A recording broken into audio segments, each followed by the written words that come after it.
Jamal Green, man, thank you so much, brother, for your time. I appreciate you greatly. I know recently you've probably been getting bombarded. And of course, I know the whole Roland Martin incident was a really big deal.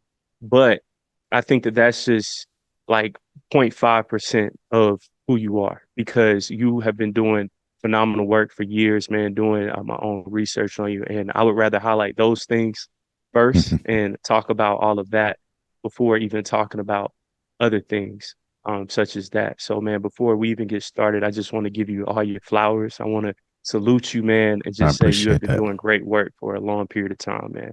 Man, I appreciate that big time, man. I appreciate you for Yes, having sir. me on the show. Yes, sir. Yes, sir, man. Hey, we about to have a great time, bro. Let's do it. Starting off, bro, you being from Chicago, a native of Chicago, how do you feel about the overall current climate in your city, man? Because I know people always try to say, well, what about Chicago when it comes to arguing points? And I know that Yeah, you take that personally. I have family from Chicago. We for used to sure. have family reunions over there all the time. Beautiful city, one of my favorite cities, man. How do you feel about the overall current climate of your city right now? Yeah. Well, folks from the outside definitely have their own views of how they see Chicago because they aren't here. Mm, But let me just say that Chicago is, it's one of the best, if not the best, most beautiful city in the world to me. hmm And it's not a lot of cities around the world, and I've been to other countries that really can tackle our skyline, our lake, our people, our hmm food, our neighborhoods, our culture. Yep. Chicago has a lot of greatness to it, and I think that while we have our problems, that if we didn't have the problems that we have, Chicago would be a place where everyone would want to live. And so the climate in our city right now is just that we have bad leadership. We're always plagued with continuous corrupt Democrat officials hmm who are put in place to move forward an agenda that's not of the people's agenda. And I think hmm we have experienced that over and over again, which makes it hard for Chicagoans because we love our city. We want to stay here. We want our kids here. We want to raise our family here. But watching the disastrous policies where it seems like they're actively trying to push us out, Yeah. really hurts us. So people on the outside talk about the violence. Like, there's, gunshots ringing every second in Chicago all over the city, which isn't true, right? There are hmm a very select few of neighborhoods that are plagued with gun violence. And at the end of the day, until we have a leader that actually understands these issues in these streets, we will continuously be plagued with gun violence. And so I understand the problem and I understand the solution, but I also understand that the establishment don't want someone like me coming in to actually move forward these solutions because the reality is crime pays. Yeah. And violence is a multi-billion-dollar industry. Mm. From many folks, apart from the hospitals to the ambulances and paramedics to funeral homes to politicians and their campaigns, so that they can Yep. try to say, oh, well, the numbers are Stop down. crime. Well, yeah, yeah, Yep. or they're pro police rep. It's just Yep. so many different people that benefits off of violence continuing, right? And the people are suffering because they're not able to thrive in their communities. And that's what I want to see change, and what I've always been fighting for all these years. Yes, sir. And man, one thing that I just love seeing, man, from researching about your story is saying, hey, I've seen enough. I'm gonna run for mayor. And I only run for mayor, be the youngest, but to get over 36,000 signatures, that's insane, man, because Yeah, people talk on social media, but when it comes to actually grassroots movements, boots on the ground, and getting people to say, I support this brother, man, I salute you for that. I From appreciate running it. for mayor, what did you see when it comes to city corruption that was just Yeah. exposed to you firsthand? Well, I was able to see a lot, right? And I think just one piece that you just talked about is the signature requirement. Right. We have the highest signature requirement of any city or state in the country, hmm and you don't even need that many signatures to run for president. Okay.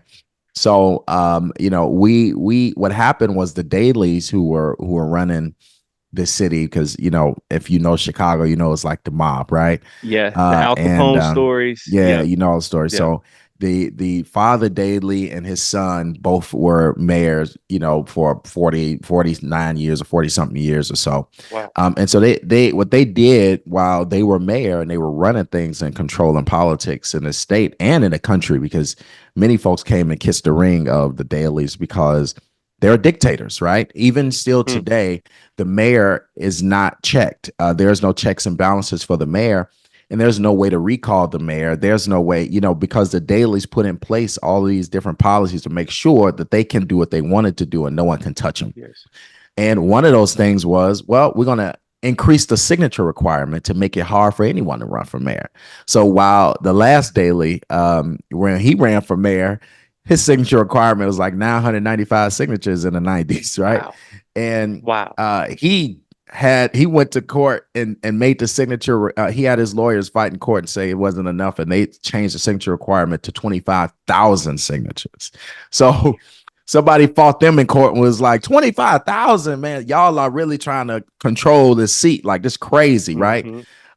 And so the judge was like, yeah, 25,000 is too much. So we're going to cut it in half. So Man. it still went from 995 signatures to 12,500, right?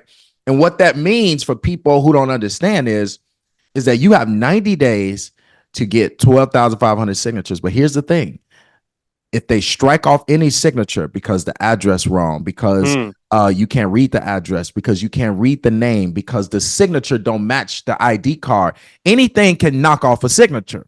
And so if you Wow. go in with 12,500, they can easily find one signature, you get knocked off. So you have to go in with at least 2.5, 3 times signatures, because they're going to go through this challenging process and they're going to try to challenge all your signatures. And if you don't have 12,500 at the end of that challenge, you lost, right? So you're spending time, money, legal fees, manpower, trying to just get on the ballot to run for Hmm. mayor in a few month time frame. We're not talking about a Wow. year. We're talking about 90 days here. Okay. In the cold at that. Man. In the cold. In the wintertime is when we got to do our signature. So you got 90 days in the cold to go and get at least 30,000 plus signatures so that you can even qualify to run for mayor.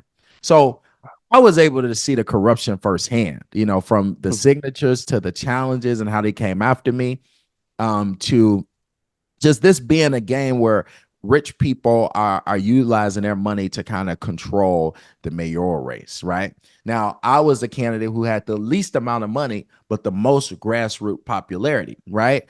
And the fact is that the people with the most money was able to continue to drown out other folks, and make it to where they can suppress the vote. Right, because what Wow. happens in our communities is, one, we don't vote, right? For many reasons. While we feel like the system is rigged, we feel like they Yeah. already chose the candidate, and Hmm. J Maul can't win because they not gonna let him win. Yeah. They have a lot of different conspiracy theories and a lot of different reasons why people just, or they just in survival mode. And when election day happens, they trying to figure out how they can work all day and forget about the elect. It's just so many different things Yeah. that happen. So what happened is the hoods didn't vote, right? Hmm. And if they did, then I would have won in a landslide. But without the money and infrastructure to do so, to fight them, it's not possible, right? And if I'm dependent on 55 and older to vote for me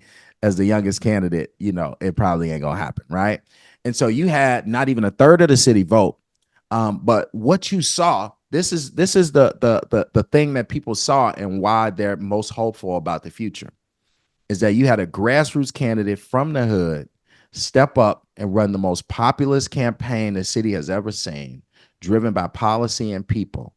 And I beat every elected official in the race.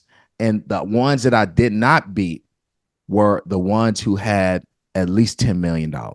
So Wow. the only people that beat me, the few people that beat me, were all had $10 million.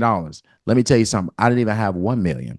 And so I beat several elected officials who are sitting elected officials all because the people still, it was a message to the people that, hey, we're coming.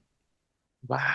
That is crazy, bro, because man, seeing that story, right? I think about good people, good candidates such as Yep. yourself, Greg Marcel Dixon in South Carolina, here in Atlanta, Brother Wise Smith, who was running for DA against Fonnie Willis, and he Yep. ended up losing because of funding.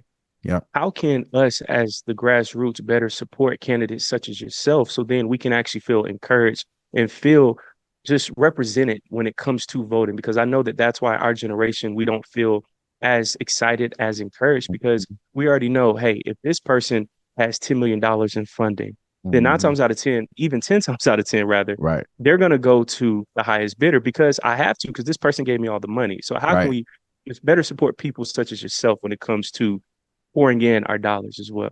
Well, a couple things, right? I think that one of the things that we must do is we got to bring back Black Wall Streets all over this Mm, country, right? yeah. Is we have to continue to build businesses and buy properties and buy commercial buildings and shopping malls. We got to start building wealth, and then we got to unify our wealth, right? Hmm. So that means that we need super PACs and we need PAC, same way APAC has their PACs that spend millions of dollars to beat candidates who aren't Yep. pro-Israel enough for them.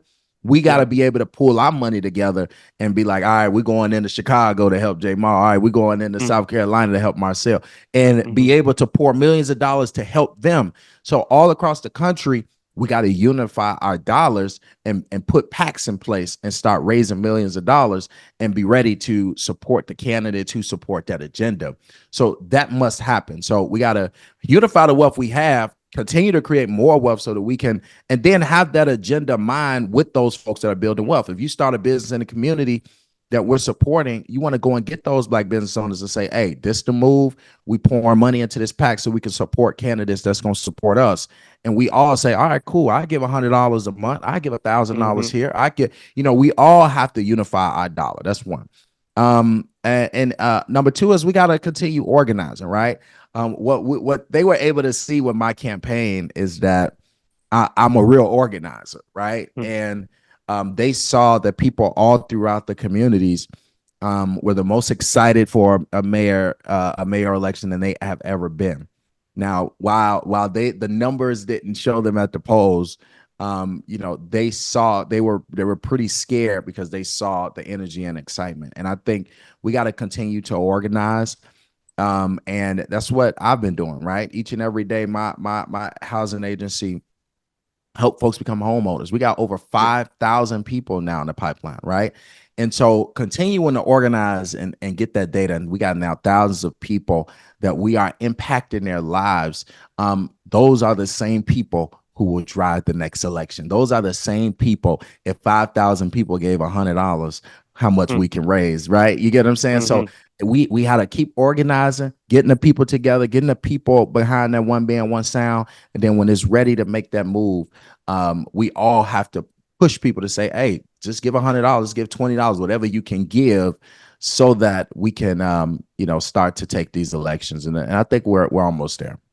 Yes, sir. I'm with you, brother. Generational Green, man. Talk to me about that. What inspired that? Like what you just alluded to earlier about starting home ownership. What is Yeah. Generational Green, and how can we better support that project for you?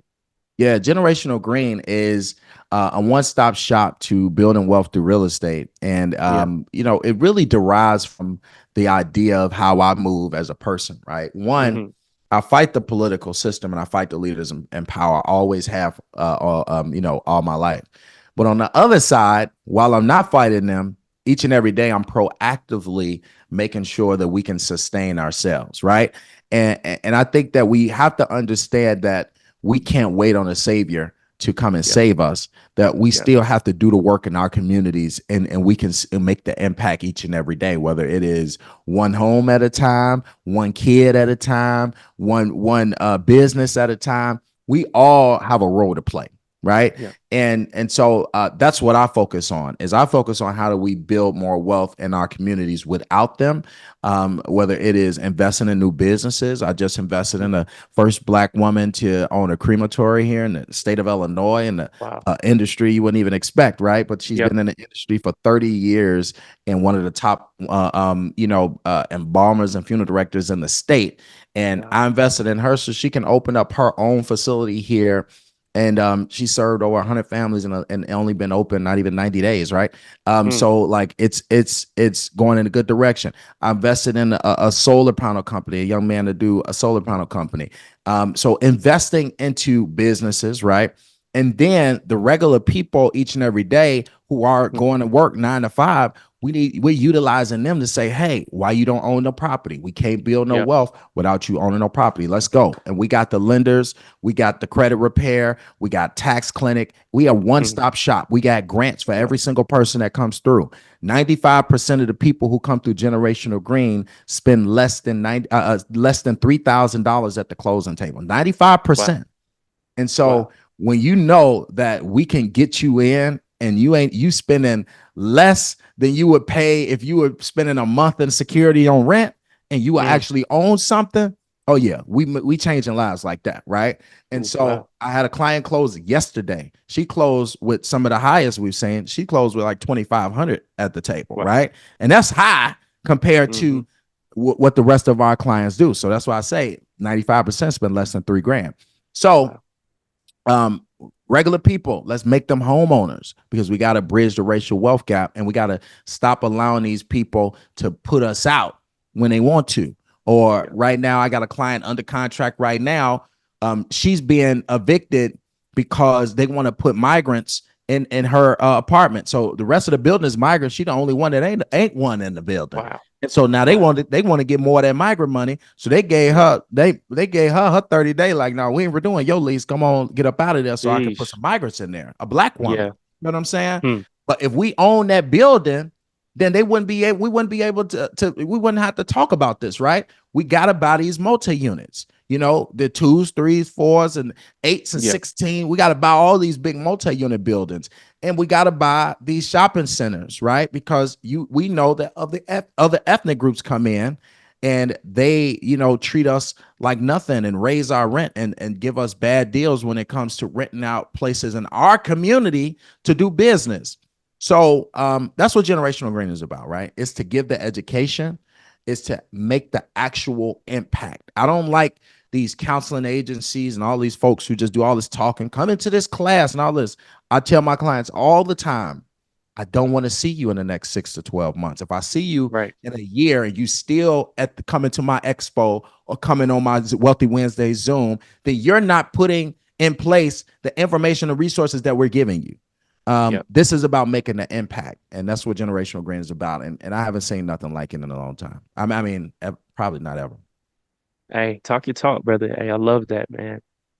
That wealth gap, to your point, because I was about to lead into next question. Our Yeah. generation of seeing people, that's that Gen Z millennial age group of we see Black home ownership going down because inflation Mhm. is going up right now. Correct. Yep. Do you feel like that's leading towards our age group's overall frustration when it comes to voting? Because a lot of people Yeah. can't pay their rent. A lot of Hmm. people have to leave their home and go back to their parents' home to stack up money. Certain jobs aren't paying, and either those pay is staying like this and the workload is going up and everybody's understaffed. Do you feel Yeah. like all of these causes is leading towards people not feeling enthusiastic when it comes to voting right now? Well, that's what I just went through in my mayoral race, right? Is Wow. while folks were excited, they're going through real life problems, right? Right, right, They right. are in survival mode. Or we would call people and say, man, the election today, did you vote yet? And they'd be like, oh man, they won't let me off work. I don't get off work Mm, until 7 o'clock. What time the polls wow, close? Polls close at 7 o'clock. Like wow. you got so much real life problems. And people are not thriving in their lives, and it's really hard for them, right? People don't get the access of resources that folks that come from overseas get, right? You can walk across the border coming to Chicago, and we're gonna provide you housing, health care, child care to watch your children, And you already know how hard it is. It's harder for Black women all over this country to find people that will watch their children, to find childcare, especially It's the if they're cost of not rent, school man. I've age. been seeing some of Yeah, it's them the cost prices, of J rent. It's It's crazy. real. Yeah, yeah. Man, like I was so happy to get my child in school finally. You get what I'm saying? Wow. And so childcare, they get transportation to and from school, to and Mm, from if they got if they get them a work visa to work, right? And then they get first priority for these jobs, right? So they're able to have this access with being a non-citizen and they just got here, right? While people in these very communities, they can't afford childcare. So it's a lot of parents that can't even work because there's nobody to watch their child, right? wow. They can't afford transportation and go to a job that's several miles away. If it's not a job right here in my community, how I'm gonna get all the way our way and pay for this bus fare every day and pay for this Uber, right? And so you got people in real life situations. And so when a J Mal Green call is like, oh man, we love you, J Mal, but man, it's too much going on in my life right now, right? Mm, And that's the hard part of what's going on is that people are not able to grow and thrive in their communities to a point where they can focus on how to progress. They're right, focusing on how to survive, and right. they're instead of focusing on what's going to progress them in the future, they're thinking about right now, and that's why they are not voting as they should be. And that's why I say what I'm saying and what generational green is about and what we're doing each and every Yeah, day. And we have to empower people because guess what? The more homeowners that I make, those homeowners who wasn't voters, I guarantee you they're gonna become voters now, exactly. right? Those folks who get into my investment club and they're fixing and flipping and they plant with their money and able to develop their communities, right? I bet you they're going to be more active now. So we got to empower them in some ways. Mine is through showing them how they can make money and showing them Mm, how they can develop their communities and showing them how they can own.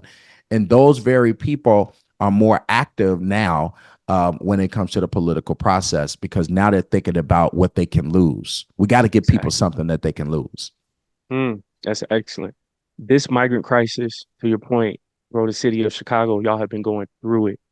How Man, bad is it on the ground in Chicago when it comes to this? Because, man, bad. I get frustrated, brother, because earlier, man, you had said it perfectly. It is insane that you have citizens, and we talking about a historic city, a very historic black city at that, like Chicago, Yeah. where you got people that's now three, four generations in, Mhm. getting mushed to the side, and you have Yeah. people that's coming over. They don't have a green card. They They ain't aren't been legal here in a week. citizens, Mm-hmm. getting way more resources than Yep. the people that's actually the full lifeline of that city. But man, exactly how is it in the city of Chicago right now for you all? Man, on the ground, it's terrible. Everywhere you drive, they're all over the streets. Migrants are, it's 100 of them at every Home Depot. It Wow. is, we're spending probably upwards of almost $1 million a day on shelters. We gave $125 million contract to a couple food folks to feed them each and every day, 3 times a day. Wow. $17 a day per migrant. Now, when you give $17 a day per migrant, we want to let me tell you the numbers of what we pay elsewhere. We're not paying even $3 to $5 per student in schools every day to feed them. Wow. Even inmates in jail here in Cook County, we're paying upwards of like $9 on a county budget, right? But we're paying $17. That's the money laundering here that we're talking about of, you That's a know, good point. the millions of dollars Yeah. that are being given to private companies Yep. at high market rates, right? So now you're spending almost a dub, on each migrant every day to feed them. We're spending thousands of dollars a day, right, on transportation. You can get a transportation contract to transport migrants and make $1,000, damn near $1,000 a day, right? Wow. So you got folks spending, we spending thousands of dollars a day to transport folks around.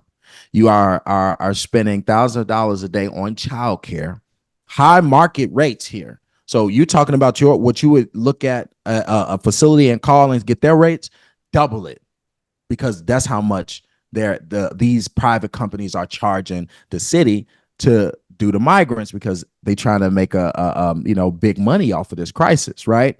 And so we're spending millions and millions of dollars each and every single day, man, on this crisis, while these very people in these communities get nothing. While these very people who've been asking for these vacant buildings didn't get them vacant buildings so that they can build community centers and manufacturing hubs, they turn those abandoned buildings into shelters. You get what I'm saying? I mean, it's a slap in our face. And I think that it's utterly sickening that we are still going through this. But this is what you have when you have election corruption, suppression, and people in survival mode who don't believe in the system. You get not even 30% of people to vote, and we end up with the worst candidate in the race as mayor. Man, that's tough. Jamal, why do you think us as Black people always get pushed to the side? Man, we're always first Yeah. in line to vote when it comes toward the presidential election. Mm. We don't care who it is. If it's blue, we down for them. Why do we always get pushed to the side? Because we are always used to, they don't mind having people twerk on stage to get our votes. They don't mind getting rappers, but then we go out and vote in droves, but then we get nothing in return. Nothing. Why do they always push us to the side? Because they know they have us under mental enslavement. And I Mm, think, they know that. They know that. They know how Black people are going to react. wow. They know that George Floyd happened. Oh, they'll be mad for a little while. Let's go kneel with Kente Cloths and act like we're going to pass the George Floyd Act. And once everything goes away, everybody just put up Black Lives Matter signs in your Yeah. windows so they don't loot you. But Mm, give it a little bit and it's going to all go away. They know Black people are too predictable at this point, and they are controlling us, right? And that's why independent voices are important, because we got to break away from their control. They know how we gonna react. They know how we gonna vote. They gonna say, "Oh yeah, they talking all this, but they grandma's gonna come vote for us. We don't need they vote." You get what I'm saying? And until a shift happens with that older generation, or we go and move that older generation somewhere else, we still gonna be experiencing these same problems. They don't come and talk to us.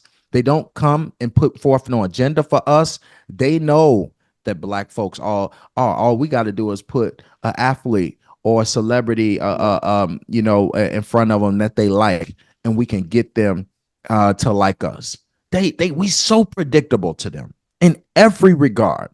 And if we don't stop playing their game and stop allowing them to play the strings on Black folks, and then once they get in power, they move us to the side because we're not a powerful force to mm, them. We're not a powerful. They don't look at us as a community that will come together to do something to them, right? They mhm, don't look at us as a group that's going to come storm the Capitol.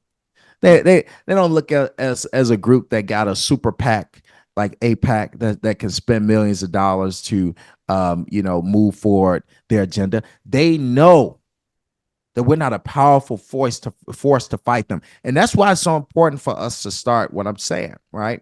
We need to be unifying and empowering folks all across this state and getting them to understand that once we bring ourselves together as a people, then it don't matter who's Democrat or Republican. They are going to bow down to our agenda. They do it to all the other groups. They do it. Yeah. yes, You think the Jewish community really care who's in power? never. You think the Asian community really cares who's in power? Let's be serious. I ain't never Mm, seen Chinatown put up signs in Chicago or go out there and say, "Oh, we're voting for Kamala." They don't come. They don't pay they don't pay no attention to politics mm, because they know that whoever's in power is going to do what they say. mm, Because when we rise up, y'all know we got money and we got mm, unification. yeah, So when we tell y'all that we getting some hate, y'all better pass an anti-Asian hate bill in the next week. Don't take long. mm, And so we got to become that, right? We have to get ourselves together, break away from these plantations, from the Democratic plantation, from these mindsets of control. These we got to understand. We got the Emanuel family. Many people don't know. One of the most powerful Jewish families in this country. Rahm Emanuel, who was Chicago's mayor, he is one of the biggest political operatives in the Democratic Party, and he's been for many years. He is the biggest fundraiser for Bill Clinton. He was chief of staff to Wow. Obama. He was mayor of Chicago. He's now ambassador to Japan right now under Joe Biden. Right, he is one of the most political, powerhouses under the Democratic Party. Now let's go to his brother, Ari Emanuel. Ari Emanuel owns Hollywood. Ari Emanuel owns the WWE. Ari Emanuel owns all of the creative agencies that Yeah, Megan Thee Stallion and all of these I know artists exactly what you're are talking about. under. Ari Yes. Emanuel owns those agencies. Yeah. He's worth over $500 million. Mm. He's a billionaire probably now. They probably is lowballing him. Yeah. This is the most powerful family. Then you got the next brother. He's one of the biggest doctors in the medical industry, right? Wow. You have right here in this family. You got one that controls the politics of the Democratic Party, the other who funds the Democratic Party and controls hip hop Wow. because he owns the artists, right? Wow. We got to break away from what they're doing. Why do you think Megan Thee Stallion? Go and look up Megan Thee Stallion agency or and her label. See who owns that. You're gonna trace it back to Ari Emanuel. You have to understand that they are playing this game to play us in every direction. And until we break away from the puppeteers, we're gonna keep being in the same position. J Mal, brother, you breaking down some serious science because, man, fun fact, the show Entourage is based off of Ari. A lot Yeah. of people, they don't even know that. Right. So to your Yep. point, he has so much power. So What much power. does, yeah, man, it's insane. What does the new Black agenda look like? Because I think our generation, we've changed our entire mindset. I think it might have been Phil Scott who told me this or somebody else, but they had told me, Caleb, the basically our grandparents already got their reparations. Because if you think about it, they went from a time period, especially in the South, Chicago as well. People don't understand how historically racist Chicago is too. That they went from a time period of not being able to drink at the water fountain and not being able to get certain jobs and not being able to do certain Mhm. things to Yeah. now they've seen a Black president. So for them, I'm good. I'm good. But for us, we're like, no, we see the play here. So what does our new Black agenda look like right now? Yeah, I mean, I think it's disgusting when people say that, right? Where we Yeah. look through time and the best that you've gotten was you saw a non-Black American become president. Symbolism. I mean, symbolism in Yep. somebody that's not even you, somebody that don't even Mhm. have your lineage. Yep. Okay, it's sickening, and I think Yep. that we have to understand that we deserve more, Yep. just as every other ethnic group made America make them understand. Go and Yep. look at, if you look at Japan and you look at how futuristic Japan is, Yep. how you think Japan got that way? It was because of reparations. Yeah. You know, we have to understand here that we have never been repaired. And the fact that, we have more freedoms than we used to, that's not reparations. That is the fact. That's because we're human beings Yeah. and we And should that's have human the freedom. rights. That's human Yeah. rights. Hmm.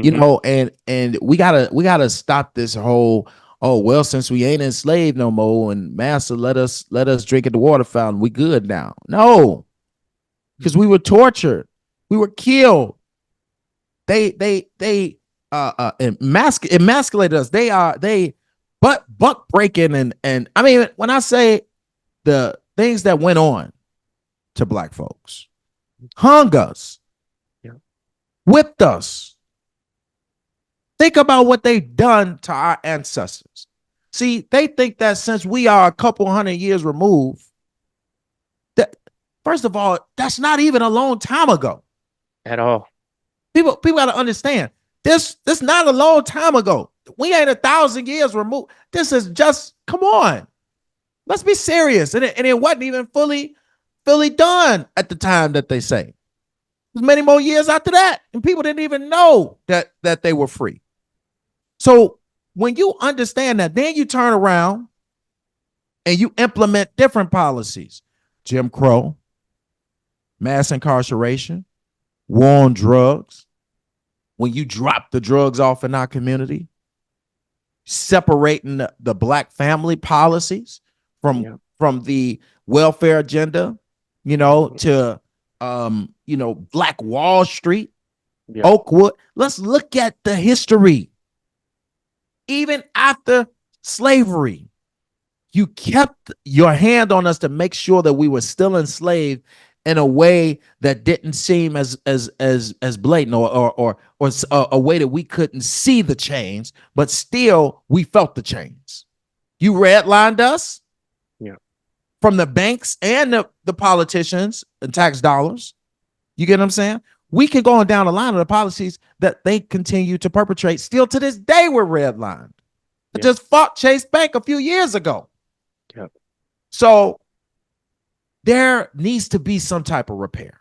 There needs to be an agenda that says we are going to repair the damage that America still to this day is doing. Don't act like it's over. Still to this day, the racial wealth gap is even larger. Yes. Still to this That's day. yeah, That's crazy. bro. Still to this Yeah. day, It's the home worse. ownership rate, they came and said, well, we're going to institute FHA. And that was supposed to help black folks. Still to this day, the home ownership rate is the same as it was when FHA was instituted in 68. Stop playing Yeah. with us, because Yeah. y'all know all y'all doing is putting up smoke screens, but y'all not actually moving forward policies that's going to change our lives. We need an agenda to repair us, right? Number one, we need some form of reparations. That must happen. Number two, we need an agenda that says that we need to go after the banks, okay? Because not only do America owes us, the banks owes us too. Yeah. Especially since the largest banks in the world collateralized slaves to get the bank. Come on now. J.P. Morgan was a slave on J.P. Yeah. Morgan. Chase, people don't understand that. Y'all got Chase accounts. Understand this. He collateralized black slaves to get the money to open the bank. Do the research. Go and Google this. And you know what they said when they came out years later? They was like, J.P. Morgan owned slaves and they owe us. J.P. Morgan came out and said, yes, we did collateralize slaves. So what we're going to do is we're going to put a $500,000 pot together for scholarships for black people. This is the disrespect. Go and Google this. This is the disrespect. They came out and said, yeah, we own slaves. But we're going to give y'all $500,000 for scholarships. Get out of our face. So these banks institutions, now JP Morgan Chase market capital is almost $3 trillion. Trillion with a T. So all of these banking institutions that collateralize slaves, that redlined us since they have been instituted. Please understand this. You got all of these colleges like Howard and all these colleges had slaves that did all of the work to build that institution. Hell, we built the White House. Yes, sir. We have to understand what we've been through. We have to understand that there must be an agenda to repair us. There must be an agenda to fight after these banking institutions that continue to redline us to this day. There must be an agenda to make sure that we can grow and thrive and bridge this racial wealth gap. Number one, let me tell you something. If there's an agenda that'll bridge the racial wealth gap, whether it's reparations, whether it's bank and finance, we can go on down the line on what that can look like. And they said, listen, y'all can go be rich and separate from the rest of us. I wouldn't give a damn. You get what I'm saying? Mm-hmm. No, I feel Prepare us. Let us be able to have our own economic freedom. Give us the land that you owe us. Give us back. You get what I'm saying? You promised us 40 acres and a mule. We still ain't got that 40 acres and a mule. You know what I'm saying? Yes. And so I went all over the circle, but you understand. No, you did it, bro. Hey, you cooking, man. The agenda must be economic. For sure. I don't miss me with the, oh, well, we'll just pass something for against police reform. Miss me with that. Yeah. Listen, I'm the activist that led the movement. So for all the police reform measures in the city of Chicago, they got tasers because of me. They got body Yeah. cameras because of me. They had a consent Right. decree. Listen, I fought for all those things and I won them. Let me tell you something. Let's not get sidetracked by the social justice issues because those are important issues. We must fight against police brutality, all those things, 100%, and to crack down on bad police in this country. Yes, those are key issues, but we must not lose focus and not understand that this is an economic fight. Because if we do not have an economic fight, if we lose this economic war, and we lose all of wealth, and we become the poorest of the poor in this country, we definitely won't be receiving anything. And that is exactly what they want. So while we out here and we got different issues, whether it is police brutality and abortion, we're going on down the line on how they make us not focus Yeah. on what needs to be focused on, Yes. which is making sure that we have the ability to grow and thrive economically in this country. These other things, yeah, y'all know where we stand on this, but this is right here the issue. The racial wealth gap is the number one issue. The home ownership rate, how y'all redlining us, reparations. These are the issues we need to focus on. Don't let them Yes. sidetrack us on everything else. Ooh, come on, brother. You cooking, man, because I get so frustrated too, because I'm like, y'all, we live in an entire society that's ran off of money, Yes, capitalism. So it's yes, gonna take that exact thing to fix what has happened to us. it is.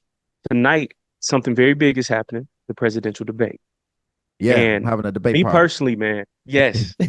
Personally though, brother, I feel like that topic won't come up because it's always viewed as Nope. such a dirty word. Yep. Reparations when it comes for Black Americans, not for all Mhm. Black people, but specifically for foundational Black Americans. Yep. Why do you think that's always treated as like this boogeyman thing? Because they don't want to do something solely just for Black people. Why is that Mm. always treated like reparations? Talk about that later. Because we got to understand how they looked at us from the beginning. When Black folks were grabbed and brought over here to start slavery, let's start there.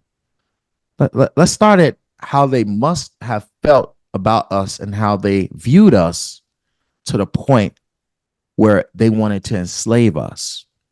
Think about how they viewed us then. That's the same way they viewing us now. Don't think that's changed. They are of their ancestors. The people that speak out against this are of their ancestors who enslaved us. And their ancestors looked at us like the scum of the earth. And we were nothing, and we could be nothing but slaves. That's how they looked at us. All that they said was the one thing that they do have is they got some good physical genes, and we wanted to Yeah. take those physical genes. But other than that, they are stupid. They can't read. You get what I'm Yeah. saying? They had all of these different ways of how they view Black people back then. They still view us that way. So if they view us that way, what makes you think they want to give us some money? Come That's on. why they always, every time you talk about reparations, what's the first thing they say? So y'all could just go spend it on money and on cars and Mhm. music and they always got some way that we just gonna Yep. jag all our money. And it's not true. That's how they view us. Yep. It's their mindset of how they see Black people. Yep. But when you walk anybody other ethnic group, Japanese, Jewish community, Yep. any other ethnic group, when they say reparations, to them, they like, well, yeah, we did do wrong to them. We need to get. Yep. Why do y'all view them as people and y'all don't view us as humans?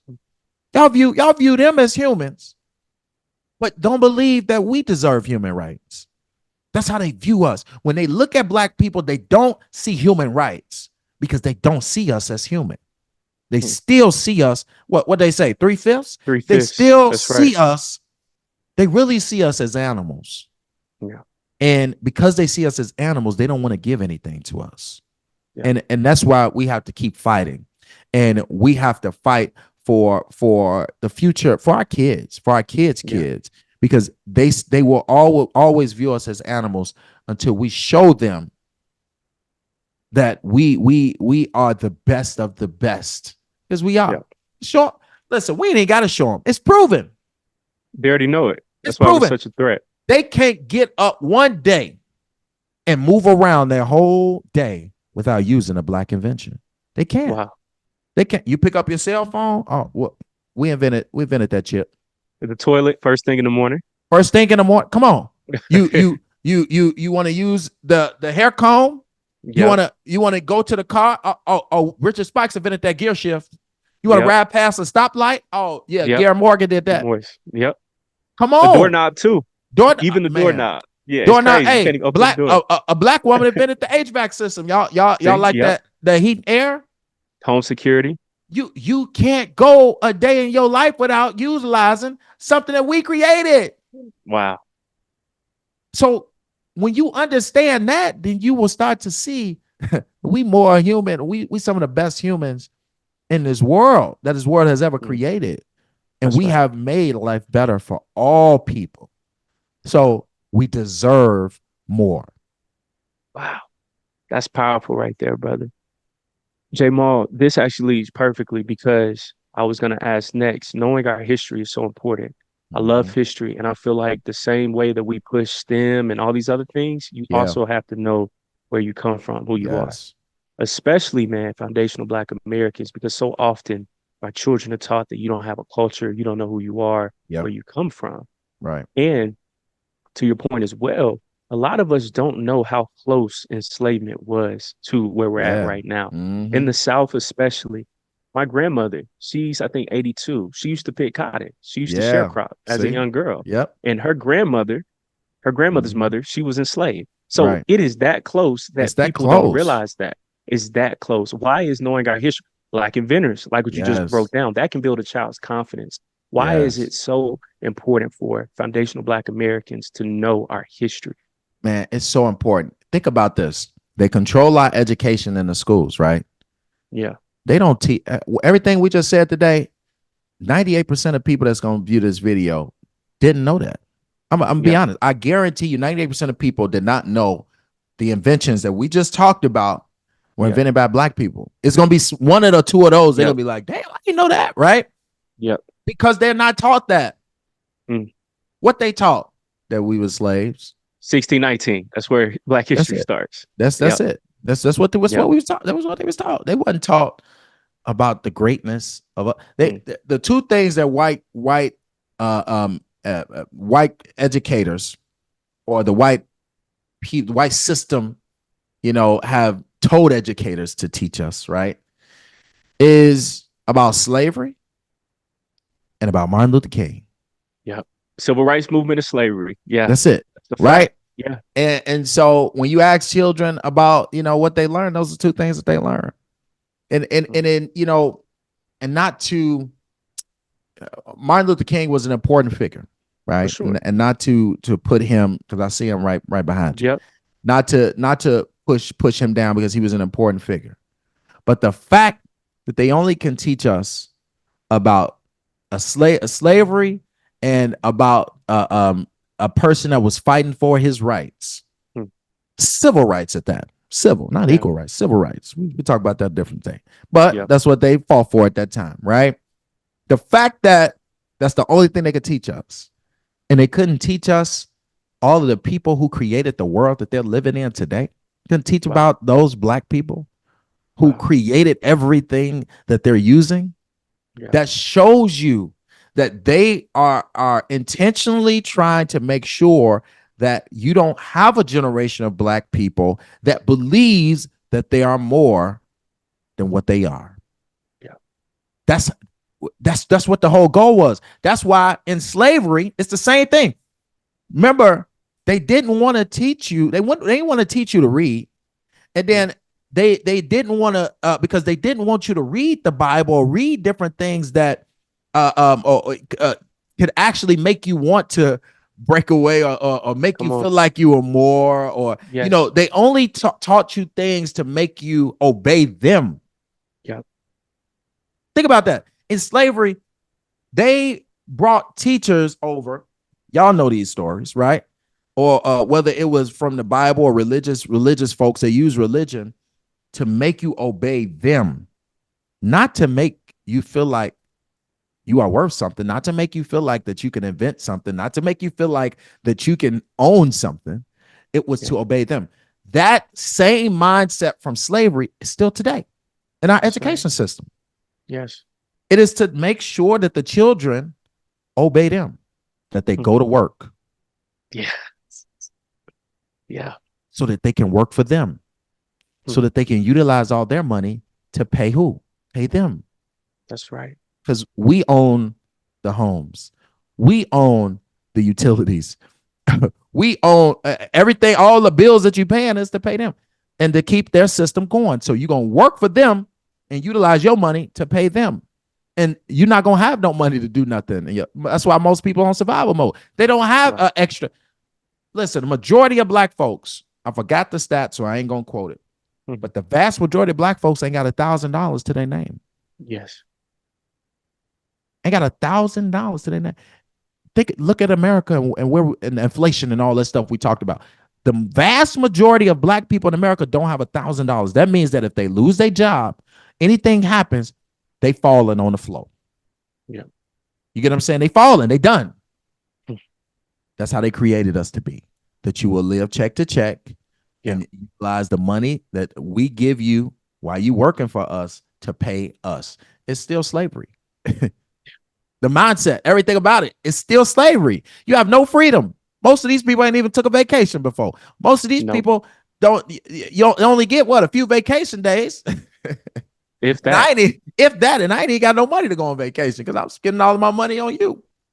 Mm. So we have to gain. I'm telling you, this is the time where we must start to control education That's right. and for our children. We That's can't right. afford for our kids to be corrupted by their system of education. Why? I know that. Why you think the culture of black culture have been to teach your kids to go to school and get a job? That was taught. They gave that to us. That's right. We got to break that. Yep. We can't afford to keep sending our kids to college to be in debt for degrees they can't even utilize to make wealth. We And can't get a afford that no job more in. and get a job in. Yes. We can't afford that. If they ain't go, listen, I'm gonna be the first one to say, listen, you ain't Yeah. going to be no doctor, no Yep. scientist, Engineer. no lawyer, Yep. no engineer. You Yep. ain't going to college. Yeah. You know what I'm saying? Yeah. We gotta start being strict here. Yep.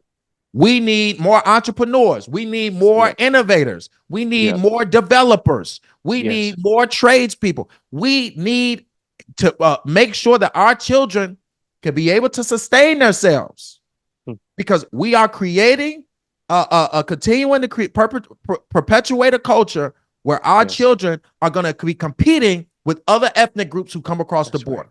That's right. And we're going to lose. Yes. Already. We already We are. already losing. We're going to Yeah. lose because Yes. they're going to be considered white and Mm. privileged, and Yep. their loan applications are going to go through, and they're going to That's right. get priority of the jobs.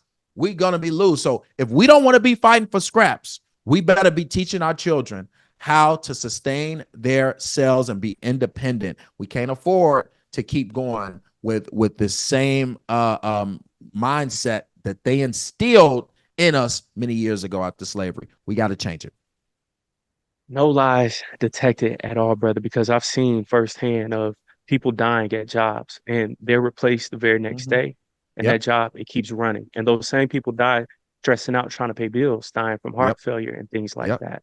And can't even Man, afford you their funeral when they gone. can't even afford their funeral. I've seen these things, and the company's not even trying to pay for it. Nope, they So don't care. that just shows you how they feel about us, brother. Yep. It's insane. You and Dr. Boyce had a great conversation, man. I love that Mm-hmm. interview. And I'm Yeah. paraphrasing here, but you had stated your mentor had once said that once we are in this time period of speaking the truth is not accepted, we're in a Yeah. dangerous time, man. Yeah. And I feel Mm-hmm. that way that this time it is now because if you critique Kamala Harris, you're a Trump supporter. Yeah, If Trump you supporter. even critique Trump, you have people on the right going at you. So then Mm-hmm. it's like, I can't even talk about anybody. How do you feel, man, when it comes to us being afraid to even critique people who we are interested in voting for, which is the whole purpose of voting? How do you feel about that? About, yeah. I think that we got to keep going and keep talking and keep the listen. we know the climate that we're going to be in when we speak the truth, but the climate always changes. People got to Mhm. understand this.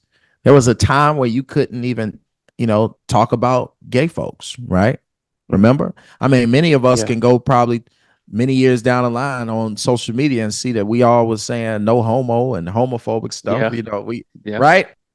The climate Yes. was different, right? And then they came out and fought for their rights and fought for all these different things, and they shifted the Right. Right. climate to where now people can't say certain things, right? Hmm. So understand that the climate will shift. We have been in a bubble where we couldn't speak our minds and criticize, and people are going to down us. That's still going to happen today. But what you do see is you see more people speaking the truth and more Yeah. people are listening.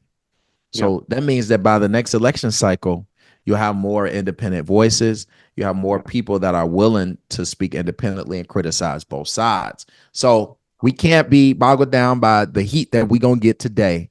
Mhm. Understand the climate always changes. Understand that with time and with continuing to do what we're doing, it's going to change and make more people independent.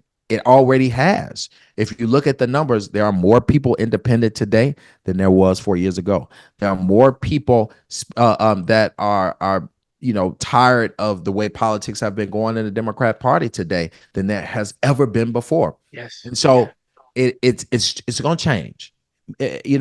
It may not be tomorrow. It may not be by this election, but But trust it's and happening. believe it's happening. And every little step we have to understand is important, whether it's a baby step or a large step. So I'm gonna always keep speaking the truth because I don't Good. care, you know. I'm with And you. I think I think that we have to understand that this is about the survival of our children. Mhm. And Yeah. I think that it's too many people that are basing their politic about them today, Yeah. about their Yeah. lives today, Yeah. but they're not thinking about how is it going to affect our kids. Your children, your grandchildren. Yeah. How is it going to affect our kids? Yeah. I got one of my generational green shirts Mhm. is investing in my kids. That's right. You get That's what I'm right. saying? Yes. Because everything that we should be doing, whether it's the dollars that we spending, the politics that we politicking, should be about how are my kids, what's the world that we're going to leave behind.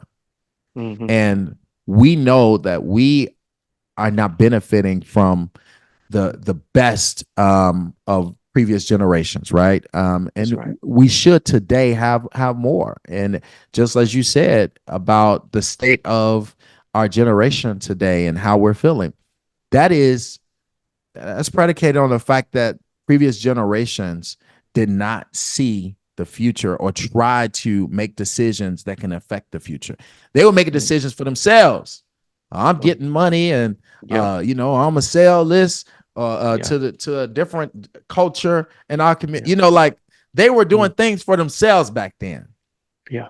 We can't have that mindset. We got We to can't. know that every decision that we're making, how is it going to It's too affect? critical right now. It's too Yeah. critical. Yeah.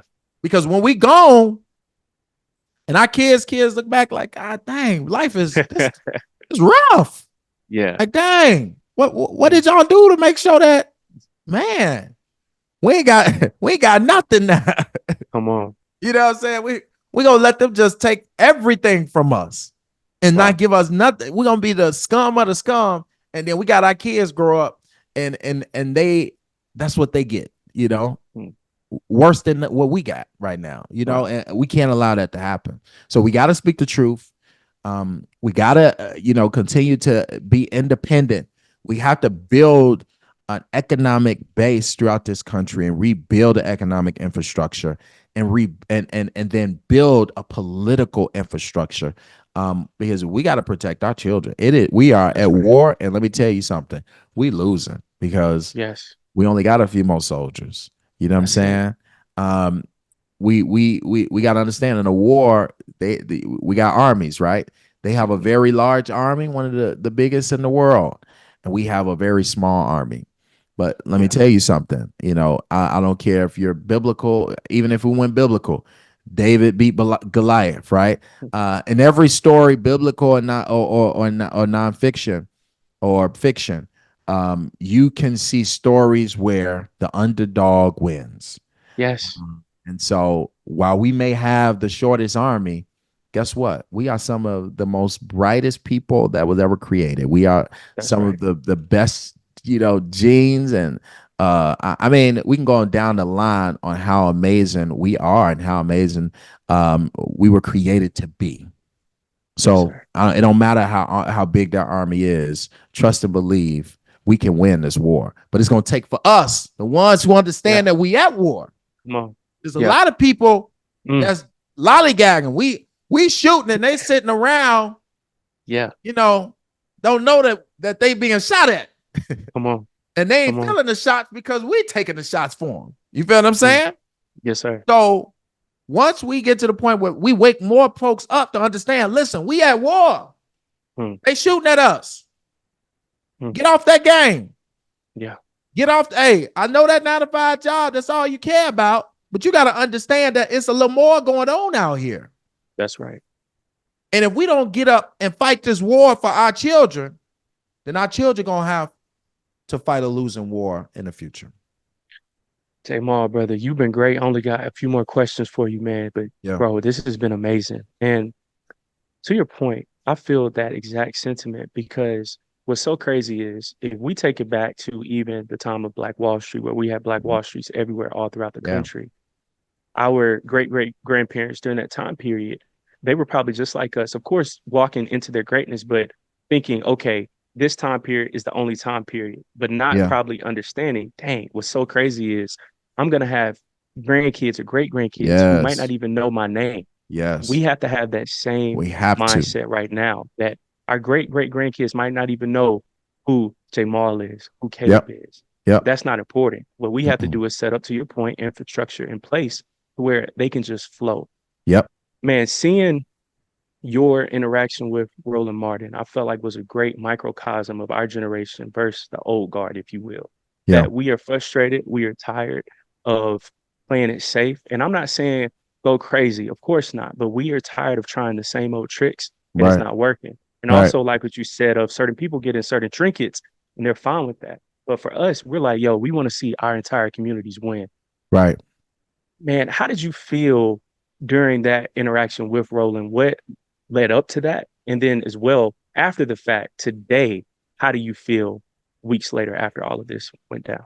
Well, here's the thing. The thing is, I move based on principle. And what that means is that everybody not gonna see what I see. Right. What that means is that everybody's not gonna understand what I understand. Because people are gonna view things based on what they view things. If you are viewing things in a lens where you're working a 9 to 5 and you ain't doing nothing else to contribute back to society, there's gonna be some things that I do that you're not gonna understand because you're not in the fight. Facts. You're not at war, right? It's like the war I was just talking about. If you sitting around while I'm shooting, you trying to figure out why I'm shooting. You get what I'm Mm, saying? And you're not really understanding what's at stake and what's the war. yeah. The problem is people don't understand that while we're at war, they have infiltrated us with folks to come on our side that's shooting the people on our side. Mm, That's what they're not understanding. What's the word I'm looking for when you on a game and you shoot your own man. friendly fire. Friendly fire. Yeah. Yes, Hey, Call it's of friendly Duty. fire All the going on. kids. Call of Yeah. Duty. Yes, Hey, all the kids know. Yeah. they Yeah. know friendly fire, right? And that's what's going on is you got people on our side Mm, doing friendly fire, killing us, right? And what right. that means is Roland Martin, and there are people who look like you.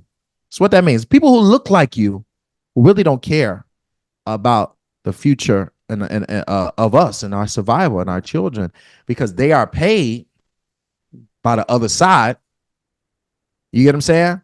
Mm, They're funding their pockets to speak out and to fight us who are independent, who are fighting for a better world. So that's why right. you have black people sit on TV and say, man, black people don't deserve no reparations. You have Yes. black Yes. people that that get into these elected positions of power and do against, understand why people, all people got to do is look at the black leadership in this country. The black leadership in this country don't represent black people or Hmm. our interest. Wow. So you understand, like, damn, how they get there? Let's go to their campaign donations.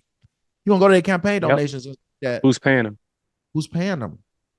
When black people who gave them the money to get in those positions, they were put in those positions by the other side. Wow. How about that?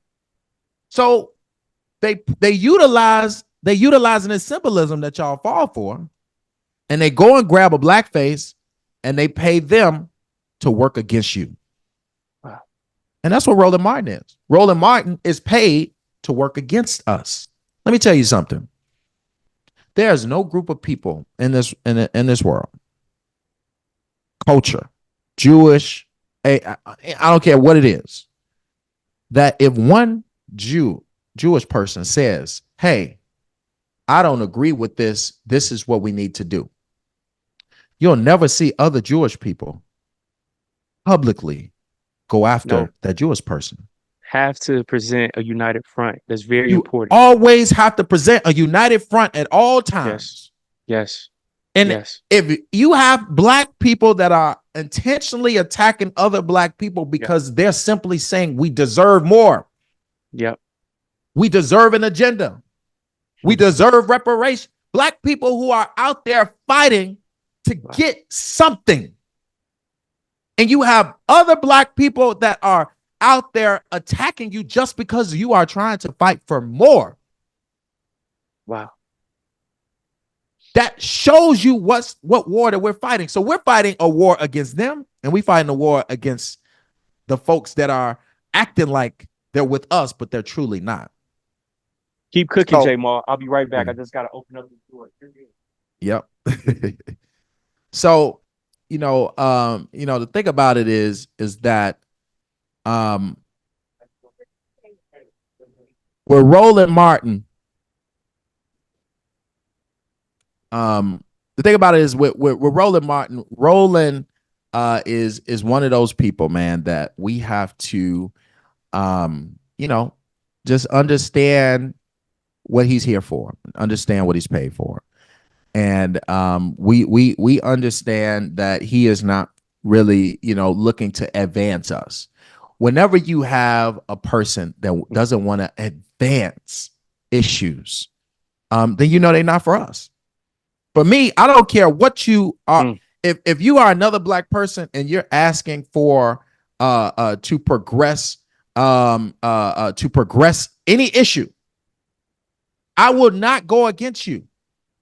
Because even if I don't agree with it, you are still trying to move forward some type of progress. You feel what I'm saying? Facts. You could be somebody that's that we may not agree on getting to the same path, to the same destination, but we got the same goal. We got the same goal.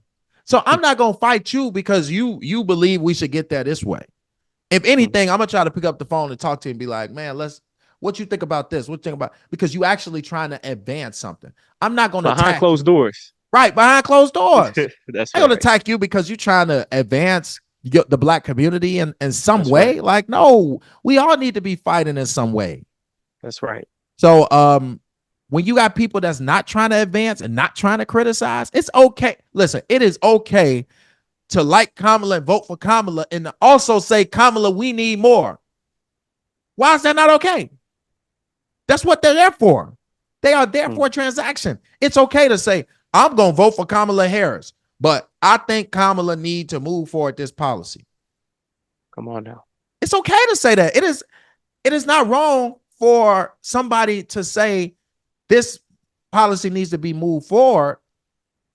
And you know what I'm saying? And that means that, oh, if you're criticizing her, that means that you voting for Trump. These people could very well be voting for Kamala Harris. You don't even know. But they just saying that they want more. So why y'all trying to shut their voices out? We can't allow that. Jamal, brother, you were on one because, man, me and my friends, we were just having the same conversation. I could say that actually I love you more because I'm saying that I want more out of you. It's the same way as a coach. a relationship of Man. saying, hey, I want this out of our dynamic, our relationship, Yes. because I love you so that Right. I need X, Y, and Z. But Because I that's can not their say, agenda. you That's see what I'm not their saying? agenda. The agenda is no, black folks, y'all not getting nothing. Hmm. So y'all need to shut up. And we're gonna put Wow. our black faces in place to tell y'all to shut up. You get what I'm Wow. saying? So that we can win this election and y'all don't get nothing. Maybe when we win, we might give y'all some crumbs. It's the best Gotta y'all gonna wait. get, but you gotta chill. And that's what the agenda is. If the agenda was what you saying, like, man, we love you, Kamala, but we need you to adopt this agenda. Yes. Oh, because they're gonna be like, nah, hell no, don't put us on the hot seat because we ain't doing none of that. Mm, So we just got to understand that the importance of independent voices. We got to protect them. We that's right. got to stand up together, even when we disagree. We all gonna disagree, right? But Yes. we all are fighting together, and we all going to agree on a lot of different things. And we Man. got to push together on those things. So, independent voices matter. Not folks like Roland Martin who just paid to shield for Democrats. Yeah, nah, for sure.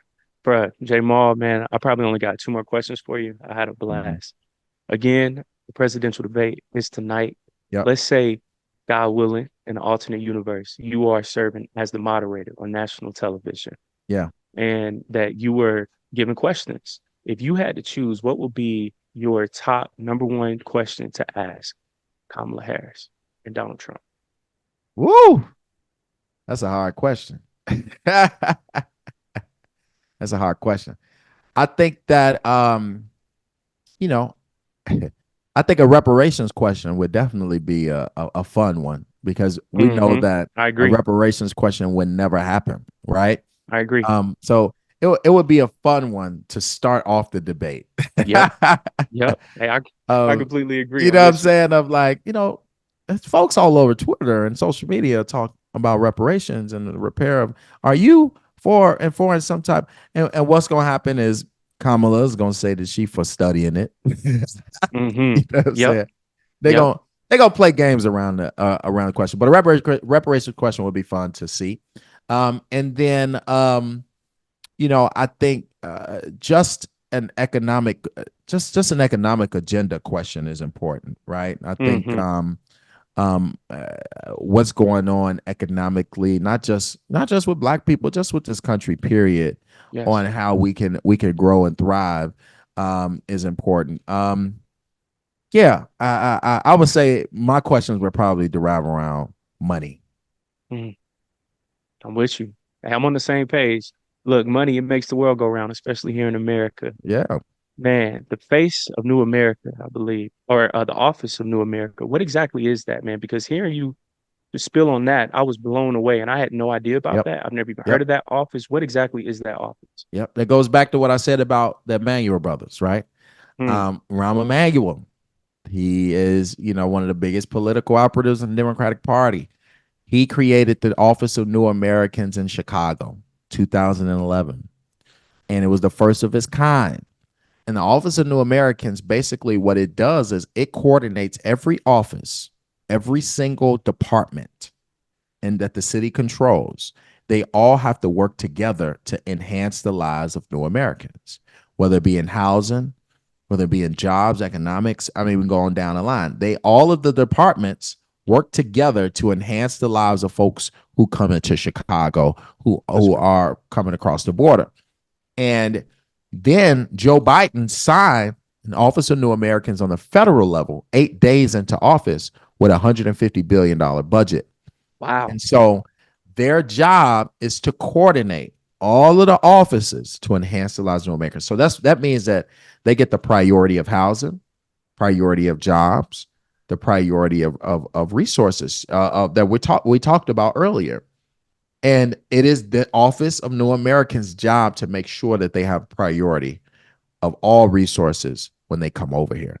That means that there are new Americans who are going to get housing vouchers before black people do. That means that there are new Americans who are going to get fed before homeless people do.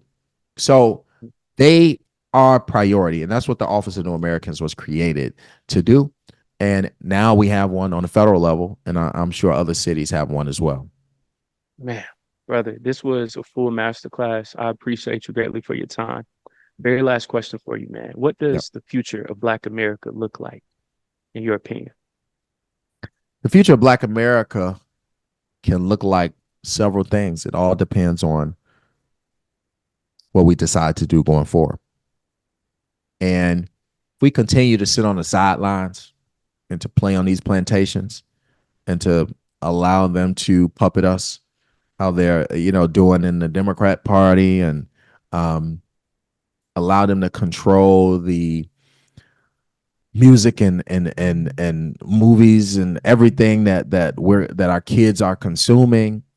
If we're allowing the America to continue teaching our children in the classrooms and in the music and in anything else, Mm, and we don't actually step up, Black men, mm-hmm. we don't step up and take back control of our culture. We don't step up and take back control of our households, of our neighborhoods, of our schools, Yeah. of our children, and make sure our children can understand whose they are and the Mm, people that um, come before them, yeah. understand the values and principles they should have, understand the independence that they need to critically think, Yes, sir. understand the economic power that they can create by Yeah. being innovators and entrepreneurs.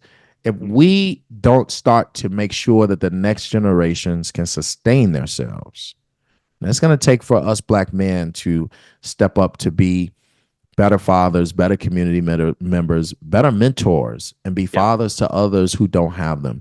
We must go into a full swing of creating a cultural foundation that we need to be a force to reckon with for generations to come. And if that happens, then those results can happen that we want. The agenda that we want can happen. But if we continue on the route that we've been on, Black folks will be the poorest people ever.